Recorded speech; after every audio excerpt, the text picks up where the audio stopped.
Hello, this is the American Medical Association's COVID-19 update. Today we're discussing the ongoing importance of controlling hypertension during COVID-19.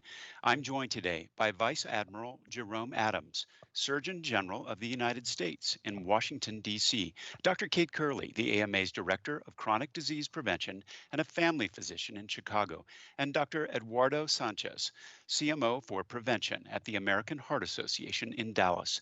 I'm Todd Unger, AMA's Chief Experience Officer in Chicago. Vice Admiral Adams, you released a call to action to prioritize hypertension back in October. Can you tell us a little bit about what that call to action was and why you felt it was needed, particularly right now during the COVID-19 pandemic? Well, it goes without saying these are challenging times, and people with chronic diseases and conditions may be at increased risk for having severe illness from COVID-19. So improving overall health in our patients is key to preventing these types of pandemics and health crises in the future and mitigating the current pandemic. So it's important for people who have high blood pressure or hypertension to continue to take their medications as prescribed, especially in the midst of the pandemic, and to self-monitor their blood pressures at home when and if they can. This out-of-office monitoring is strongly recommended in national guidelines and supported by the AMA. No better time than now to equip and empower patients to know their patterns of readings and to share those patterns with their healthcare team. We're optimistic about an upcoming COVID-19 vaccine. I want to remind people about my 3 Ws, wearing a mask, washing your hands, and watching your distance. But I also want you to know now is not the time to delay care. If you begin to feel sick, if you have questions, if your body is telling you something is wrong, reach out to your healthcare team because despite what you may hear, the clinic, the hospital, that's going to be one of the safest places you can be at the moment. And know the federal government has recognized barriers to health because of COVID-19. And so we've deregulated telemedicine, making ongoing care for many medical conditions safe and accessible. We want to make sure you can get the care you need, especially to help control your blood pressure. Dr. Sanchez, can you start by talking about the AMA and the AHA's reaction to this call to action and how it fits with our ongoing work in this area? I think simply put, we would say rah, rah, and look forward to working with the Surgeon General and with other collaborators to do everything we can to improve blood pressure control. The thing about high blood pressure is that we know what to do. We're not very good at knowing how to do it. And Target BP, the program that we've got with, that is the American Heart Association, has with the American Medical Association, is about the how. How do you take the science that says it helps prevent heart attacks, strokes, heart failure, particularly in certain race ethnicity groups? We want to take that how to every practice in the country, and the call to action gives us a license and gives us opportunity to spread Target BP beyond where we are. AMA has been prioritizing blood pressure control for nearly a decade now, and we've done so in close partnership with the American Heart Association. And we completely agree with the call to action. It's time to make this a national priority. And clinicians really do have an important role to play here.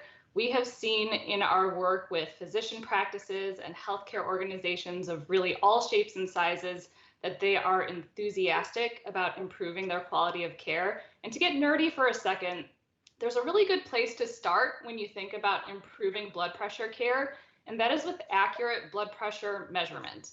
So without accurate blood pressure measurement, whether that's in the clinic or at home, we really don't have a foundation to stand on. It's crucial for diagnosis. It's crucial for ensuring optimal treatment. So we really encourage clinical care teams to start with focusing on accurate measurement. Now, people have been taking blood pressure for a long time.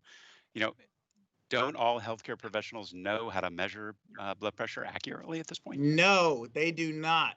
We found that in most cases, if you actually observe a medical professional taking a blood pressure, they are not doing it according to the standards, the guidelines. And in many cases, you're going to get a more accurate blood pressure reading from a patient who's using a home blood pressure monitor and doing it in the comfort of their own home. So I want people to know I actually have high blood pressure myself. 1 in 2 American adults do, and I'm one of them. And I've found that my pattern of blood pressure readings is actually different at home when I'm sitting comfortably, when I'm sitting up, when I'm not talking, when I'm taking my blood pressure at the level of my heart, than when I'm in the office and they rush you in and throw on the cuff and they're asking you 1,000 questions and taking your blood pressure at the same time. So again, we all need to do a better job in the clinic, but I think we can really augment and supplement in clinic readings by promoting home blood pressure monitoring. That's really Absolutely. yeah, Dr. Curley. Yeah, I mean, absolutely. Everything that the Surgeon General just highlighted is so important.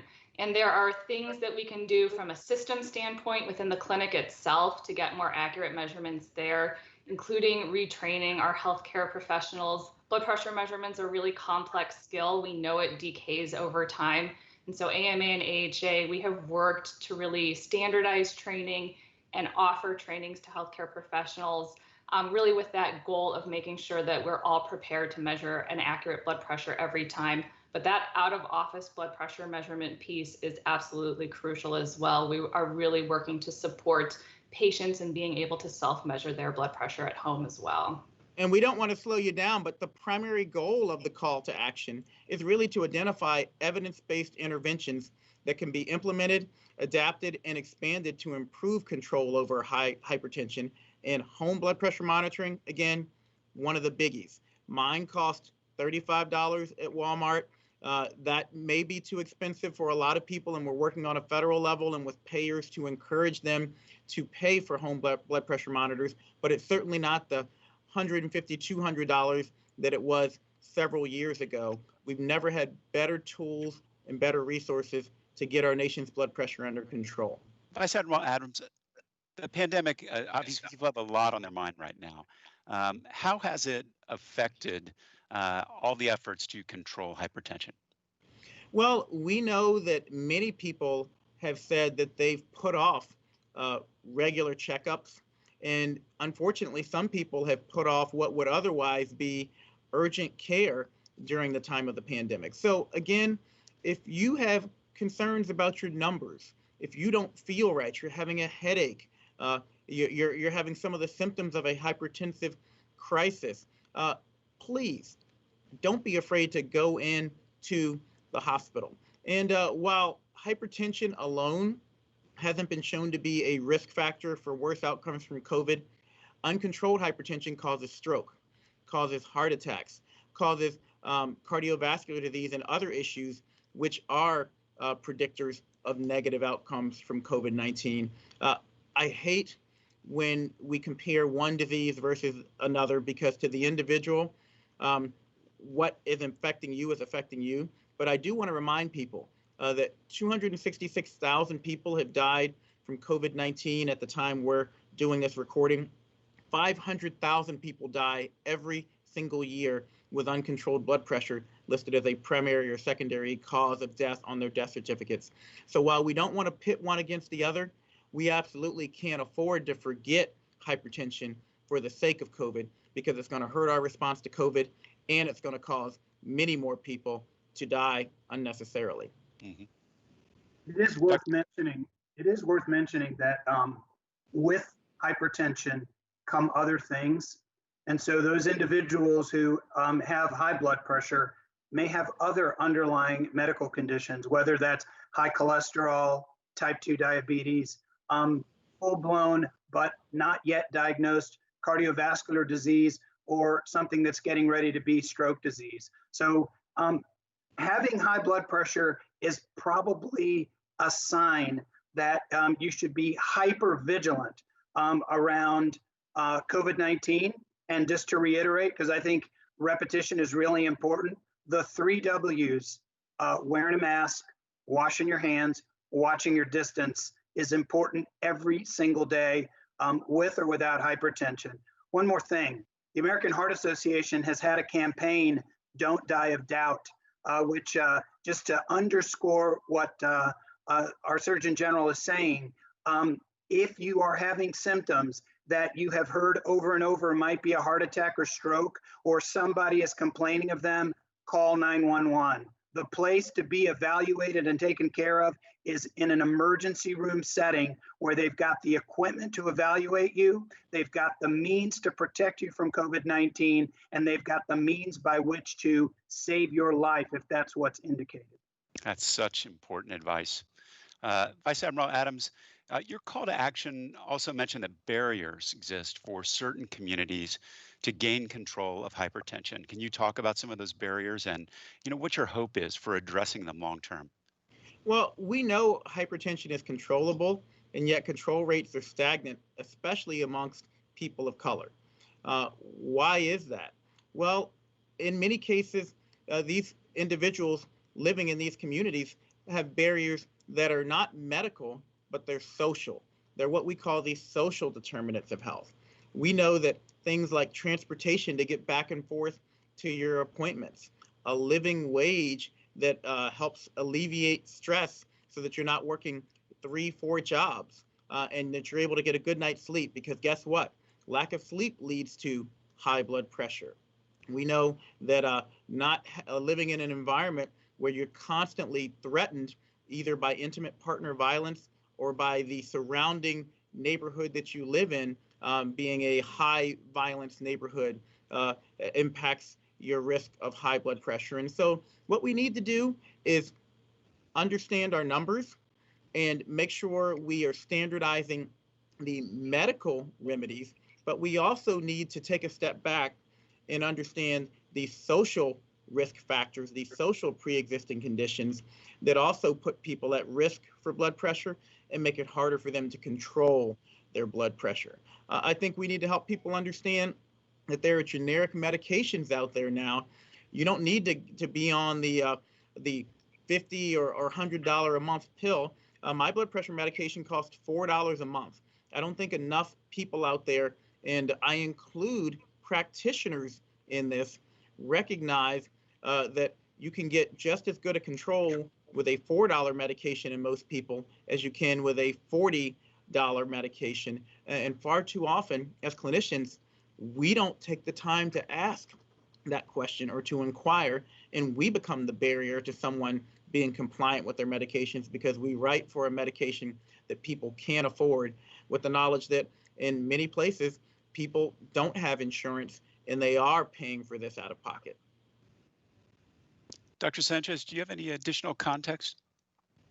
Yeah, I'd like to add a couple of things. And Surgeon General Adams added, already spoke to one of them.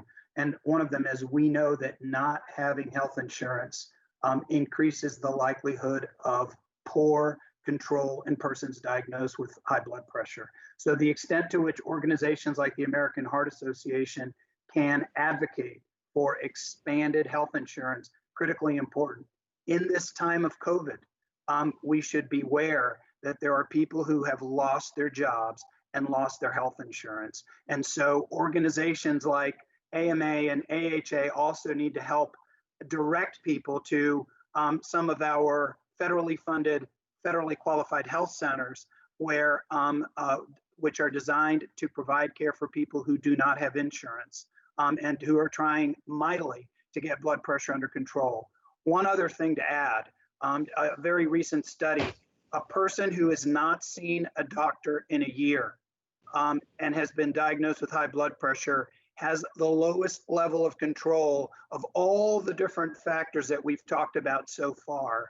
And it's critically important and part of the call to action that we engage community partners to help identify and help manage high blood pressure. So screening programs are ways for us to find those folks who have been disconnected or were not connected to clinical care and get them connected, because blood pressure control is inexpensive.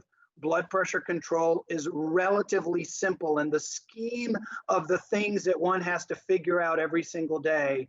And it will save lives the minute we get someone's blood pressure from too high to just right. And Dr. Sanchez, he's a genius. He gets me thinking about all sorts of other things that we should talk about, but I'll be brief. I think it's important to highlight that we've gone from 10,000 telehealth visits per week paid for by CMS to now tens of thousands of telehealth visits paid for on a daily basis here in the United States. And there are a few diseases that are as amenable to being treated telephonically as hypertension. So we need to challenge ourselves to figure out how can we utilize home blood pressure monitoring. Mine has Bluetooth. It uploads to my phone. I can shoot it to my doc.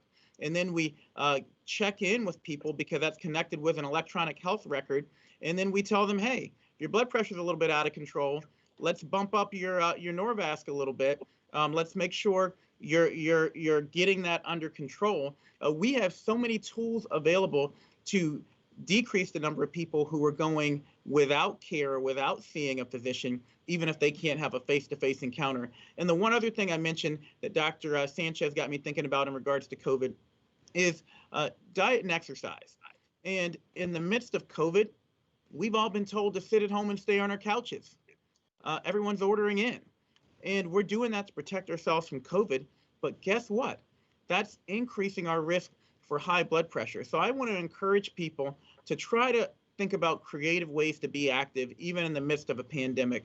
You can go out for a walk, socially distanced, put a timer on your watch or on your phone and just get up and stand up every 30 minutes or so. I actually keep 2 little weights next to my couch so that whenever I'm watching TV, it immediately goes to my mind that, hey, I can get up and do some curls and be active. And you can do that with cans of soup, with buckets of paint. There are ways that you can be active even while you're physically distancing. But don't let this pandemic put you in a situation where you survive COVID, but you actually end up in the hospital or dying from hypertension that was either caused by or exacerbated by our responses to the pandemic. You know, and speaking of creativity, if there is one positive to come out of this pandemic, I think it's seeing the innovation that is taking place all around the world right now. You know, I have the really interesting, good fortune to work with a lot of federally qualified health centers and community health centers that are working to serve these communities that we were just talking about that are, you know, really hurting the most right now. And it's an inspiration to see how creative they have become with problem solving, employing telemedicine, employing self-measured blood pressure programs, really doing a lot of outreach to get to those patients that we know are hesitating to seek care right now. So it's just really, you know, exciting and inspirational to see all of this creativity and innovation right now. And Todd, you're never going to let me back because we're not letting you talk. But again, I want to follow up and point people to the Million Hearts Champions. These are a group of individuals that have achieved greater than 80% blood pressure control amongst their populations, and there are federally qualified health centers. There are VA clinics. There are people who are working for Indian Health Services. They're treating the most vulnerable, the most disadvantaged, and the point being, if they can do it in those populations through innovation, through hard work, through standardization of protocols, anyone can do it. There's never been a better time to get your blood pressure, because half of you all out there have it by definition, or to get the nation's blood pressure under control. You're absolutely right. I'm like you, working on mine. So that's exciting news. And I have one final question for all of you. You know, thinking beyond this pandemic that we're in right now, you know, what does success look like, and when and how are we going to know that we have made progress in controlling hypertension? Why don't you start, Dr. Curley? Well, you know, success from the AMA standpoint really looks like seeing improvement in the national blood pressure control rates. That's something we're tracking very closely. We will really continue our commitment to support physicians and care teams in caring for patients with hypertension. We offer a lot of resources here. We have the AMA and AHA's Achieving Accuracy BP measurement module, which is an e-learning module to get back to that blood pressure measurement retraining that I was talking about before. We support the US validated device list, which is a list of blood pressure devices that have been validated for clinical accuracy, so clinicians can guide patients to find monitors that they can use at home for self-measured blood pressure, as well as monitors for their clinic. And we have our 7 steps guide to help practices set up SMBP programs quickly. So we'll continue supporting practices, offering these resources, for as long as we can. And we really appreciate this call to action, really drawing attention to this important issue. Dr. Sanchez, what does success look like to you? I'll just add, I agree with Dr. Curley. We got to set the things in place that are going to help us achieve success, the structure and process elements, if you will. But to me, success looks like blood pressure control across all groups, having achieved that 80+%. And I say, let's go for 90%. And having done so, seeing a decline in, that is, new declines in cardiovascular deaths and in stroke deaths in this country. We've kind of plateaued. We need to start heading down again. And that's what true success will look like, because that will be the sign that more Americans in an equitable way are leading long, healthy lives. The ultimate goal of all of this. Blood pressure control is not the end game. It's a means to an end, a longer, healthier life. Vice Admiral Adams? All right, you want me to bring it home? Bring it home. Well, earlier I spoke to the goals outlined in the call to action, and I want to stress one goal in particular in the effort to address hypertension in this country, and that is simply to make hypertension control a national priority. There have been so many other epidemics that we've talked about in the past several years. We need to start talking about uncontrolled hypertension as an epidemic and making it a national priority. And this can be done by increasing awareness of potential health risks associated with hypertension, by recognizing the financial costs of uncontrolled hypertension and engaging new stakeholders like employers, and by eliminating disparities in treatment and control of high blood pressure.